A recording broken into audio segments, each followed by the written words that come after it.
En Turquie, le centenaire de la bataille de Gallipoli sous le sceau de la réconciliation. Sur les rives du détroit des Dardanelles, outre une vingtaine de dirigeants du monde entier, ce sont surtout des milliers de descendants des soldats de l'Empire ottoman et du corps expéditionnaire franco-britannique qui sont présents avec de nombreux Australiens et Néo-Zélandais. Ils honorent ceux qui sont tombés lors de cette grande bataille. Parmi eux, ce petit-fils de vétéran turc qui se rappelle de son grand-père. Je l'accompagnais en 1990.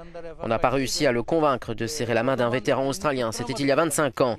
Mais aujourd'hui, je peux visiter les cimetières turcs et australiens, aux côtés d'un petit-fils de vétéran australien.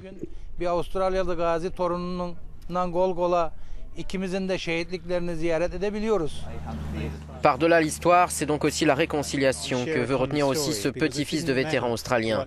La peur, dit-il, de la guerre, la douleur de la guerre, l'épreuve de la guerre est partagée par toutes les parties. Et en venant ici, nous comprenons que la souffrance de la guerre va au-delà des nations. Et je pense que la grande histoire de Gallipoli et de Çanakkale, c'est aussi l'histoire de la réconciliation entre les anciens ennemis.